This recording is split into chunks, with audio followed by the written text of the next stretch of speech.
मयंक सोनी जी का सवाल है और 466 के भाव पे इन्होंने 50 शेयर ले रखे हैं।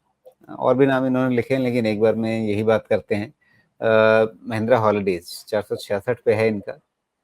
क्या लग रहा है, चीजें अब ठीक हो रही हैं तो सब आगे, मतलब जो हॉस्पिटैलिटी इंडस्ट्री है उसके लिए कोई बड़ी मुसीबत तो अब सामने नहीं दिख रही है? मुसीबत सामने नहीं है, लेकिन इन लोगों ने valuation ahead of time factor किया हुआ है, प्रॉब्लम हुआ है।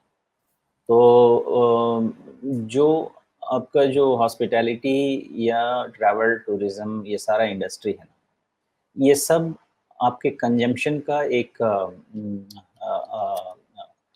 आप आउटपुट भी कह सकते हैं कि आपके कंजम्पशन का असर इन इंडस्ट्रीज पे पड़ता है। और इस इंडस्ट्री में अभी भी डिमांड सप्लाई से ज़्यादा है।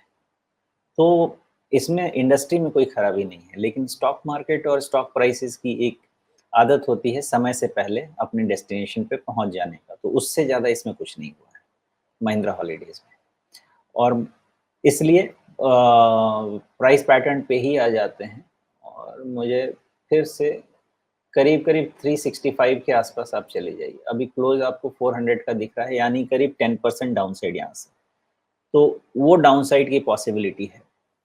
उससे ज़्यादा फ़िलहाल नहीं लगता है। अगर 365 होता है तो वहाँ पे इसको फिर से रीअसेस करना पड़ेगा। अगर वो नहीं होता है तो मोस्टली ये आपका 365-70 नीचे में, और ऊपर में फ़िलहाल तो ये नहीं लगता कि 435 के ऊपर अभी कुछ बता पा रहा है, लेकिन 435 निकल गया तो शायद फिर 365 से ज़्यादा हम फ़ोकस करने वाले हैं इस पे 500। जी। लेकिन जैसे ही अपने ग्राहकों को 25 साल के प्लान दिखाते हैं, क्या उसी तरह से शेयर धारकों को भी सोचना चाहिए कि 25 साल? भाई, आपके सामने पिछली कितनी तिमाहियों से ये दिख रहा है कि इनकी सेल्स 600 के थोड़ा-सा ऊपर-नीचे अटकी हुई है। बीच में एक आध बार इन्होंने थोड़ा-सा अलग कुछ परफ़ॉर्म किया, और प्रॉफ़िट देखें तो आपके सामने बहुत ही ज़्यादा, मतलब कोई पैटर्न नहीं दिख रहा है, कभी कुछ भी, कोई भी आंकड़ा आ जा रहा है। तो ठीक है, बहुत अच्छा ग्रुप, बहुत बढ़िया ब्रांड, सब कुछ ठीक है। लेकिन आपके सामने एक शेयर होल्डर के सामने क्या दिख रहा है? शेयर होल्डर को तो मुनाफ़ा ही देखना है ना कंपनी का। बिल्कुल सही बात है। जो भी किसी चीज़ को ड्राइव करता है, किसी भी चीज़ को, किसी भी कंपनी को जो लॉन्ग टर्म में ड्राइव करता है, उसकी प्रॉफ़िटेबिलिटी होती है, उसके अलावा और कुछ भी नहीं। प्रॉफ़िटेबिलिटी, ईपीएस, यही 2 चीज़ हैं जो आपको लॉन्ग टर्म में डिफ़ाइन करते हैं किसी भी स्टॉक प्राइस को।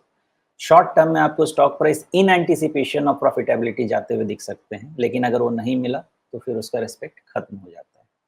वही चीज़ ड्राइव करेगा। और जैसा आपने बोला कि क्या 25 साल के लिए किसी स्टॉक को देखना चाहिए?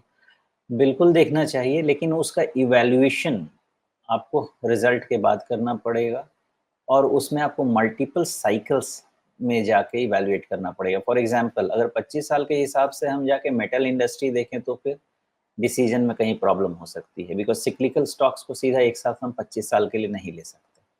लेकिन अगर हम 25 साल में जाके रिटेल कंजम्पशन ये सब थीम में जाके देखते हैं, तो बिल्कुल देख सकते हैं। जहाँ पे 60% से ज़्यादा गुड जीडीपी आपका कंजम्पशन ड्रिवन है, वहाँ पे अगले 25 साल क्यों नहीं हम वहाँ पे देख सकते हैं। और दूसरी अच्छी बात उसमें क्या होती है, कंजम्पशन की जो कंपनीज़ हैं ना, आपके जो रोज़ की का जीवन है, उससे रिलेटेड होती हैं, उसको समझना बड़ा आसान होता है।